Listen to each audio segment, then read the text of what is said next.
안녕하세요. 세상을 이롭게 하는 남자 온달장군입니다. 최근 제가 유튜브를 자주 하지 않으니까 저에게 신상에 어떤 이상이 있나 하고 지인들이 문의를 하는 경우가 많아요.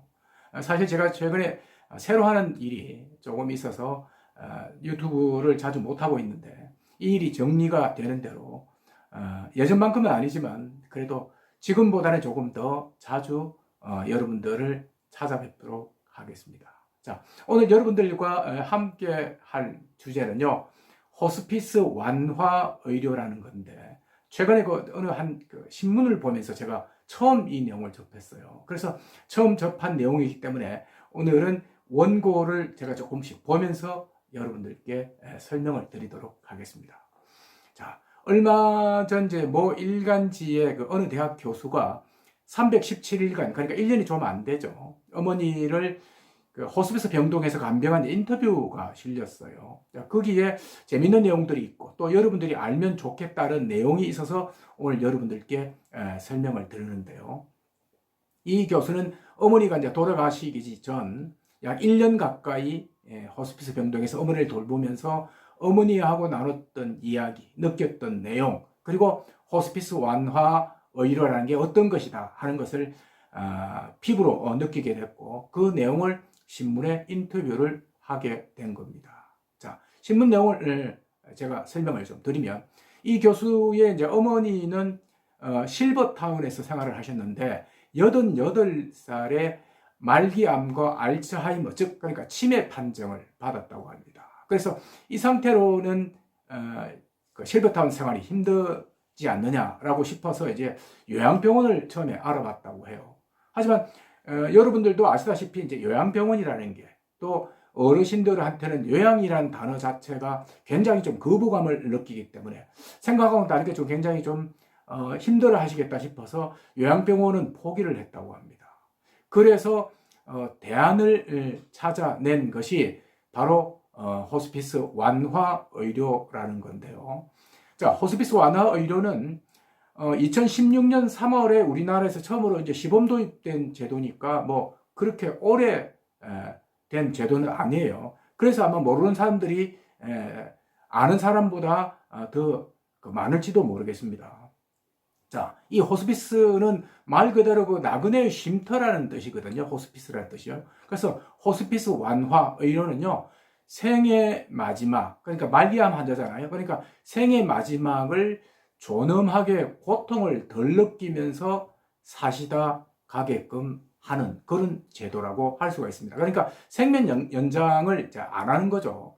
자, 그래서 요양병원하고는 이제 어떤 차이가 있냐면 요양병원은 일단 입소를 하면 환자의 상태가 어떻든 간에 이제 생명 연장을 하는 그런 치료를 하는데 비해서 이 호스피스 완화 의료는 그 생명 연장을 위한 그 치료는 안 하는 거거든요. 그래서 산소 호흡기도 사용을 안 한다고 합니다. 그리고 대상은요, 그 말기암과 그 말기암하고 후천성 면역결핍증 등 4개 질환을 앓는 생애 말기 환자만 이용을 할 수가 있습니다. 그리고 2020년 현재 전국 87개 의료기관이 전문 기관으로 지정되어 있다고 합니다.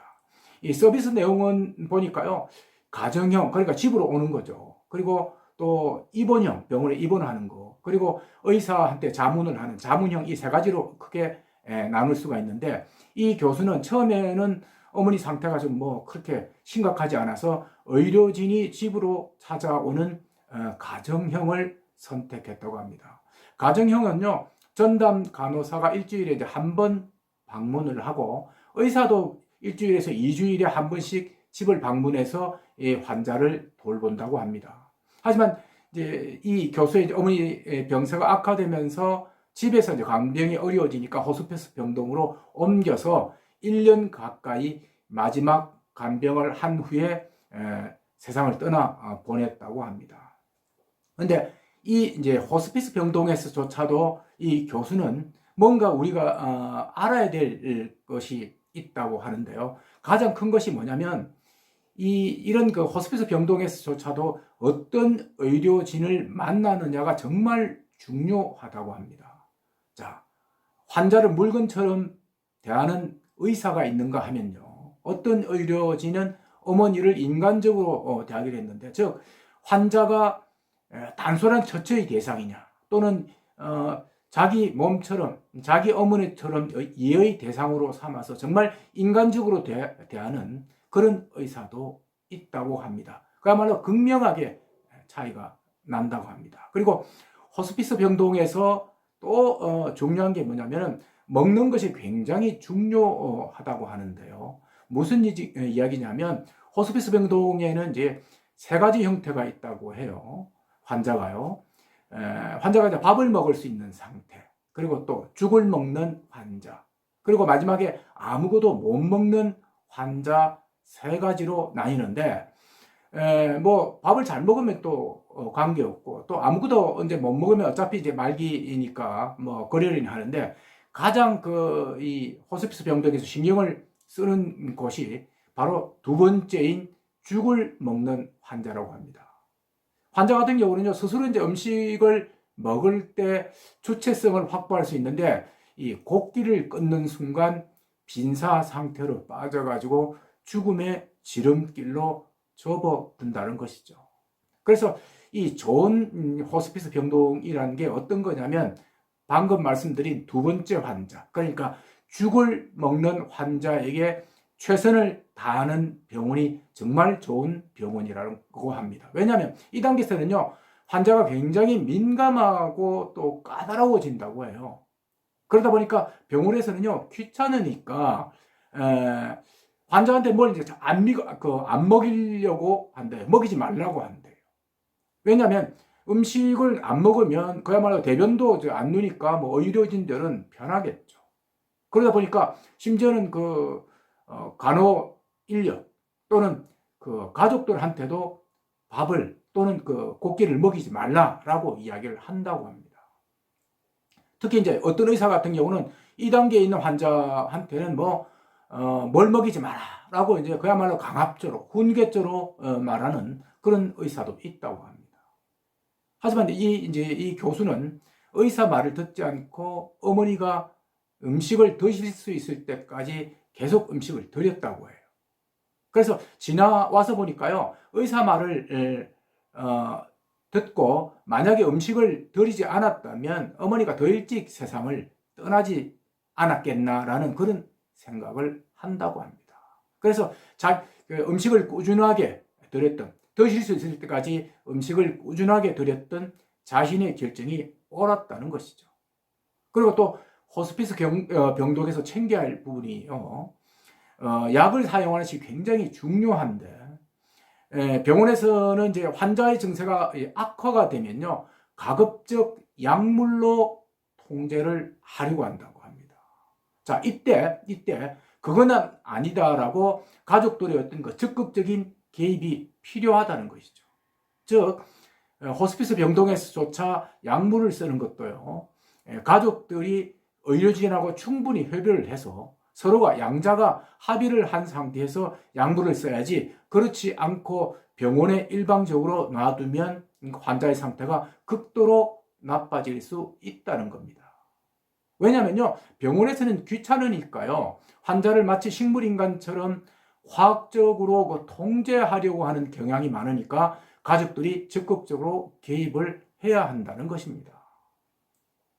저도 이제 개인적으로 말기암처럼 회복 불가능한 질병을 앓고 있는 사람도요, 주체적으로 고통 없이 존엄한 죽음을 맞을 권리가 있다고 저는 생각을 합니다. 사실 이제 이런 환자는요, 요양병원 등지에서 생명 연장을 위해서 약물 치료를 지속적으로 하는 것은 환자는 물론이고 가족한테 어떤 고통만 줄 뿐이라고 생각합니다. 사실 말기에 계신 분들이 몇 달을 더 살고 또 1년을 더 산들 큰 의미는 없다고 보거든요. 고통 속에 있는 삶이 과연 어떤 의미가 있겠느냐 하는 게 제 나름대로 생각이거든요. 자, 그래서 이 교수는요, 호스피스 병동에서 어머니와 함께 보낸, 그러니까 고통을 완화해 드리면서 어머니가 편안하게 계실 동안 그 317간의 시간들이 너무나도 소중하게 느껴진다고 합니다. 어머니에게 하고 싶은 말씀 다 드렸고요. 비록 어머니가 말씀은 원활하게 못하셨지만 가끔씩 나오는 어떤 그 단발성 말씀이라든지 행동이라든지 표정에서 어머니가 자신에게 그리고 또 가족에게 남기고 싶은 이야기를 진지하게 충분히 다 들었다고 생각하기 때문에 그렇습니다. 저는 이제 이 신문 기사를 읽으면서 이런 생각을 했었어요. 어차피 생명이 얼마 남지 않은 상태라면 고통 없이 편하게 보내드리는 것도 오히려 나을 수도 있겠다. 무의미하게 생명을 연장해서 부모님을 고통스럽게 하고 마지막 가는 순간까지 하고 싶은 말 못하고 보낸다면 오히려 그것이 두고두고 후회로 남을 수 있겠다라는 생각이 들었어요. 비록 남아있는 시간이 짧긴 하지만 말기암 환자 같은 경우에 이 남아있는 시간을 보다 알차고 후회 없이 같이 보낼 수 있다면 그것이 오히려 더 낫겠다는 생각을 했습니다. 여러분들의 생각은 어떠신가요? 여러 가지 생각이 많이 드시죠? 제 이야기가 여러분들 자신 또는 부모님의 마지막 가는 길에 결정을 내리는데 조그만 도움이라도 됐으면 좋겠습니다. 오늘 이야기는 여기까지 하겠습니다. 시청해 주셔서 고맙습니다.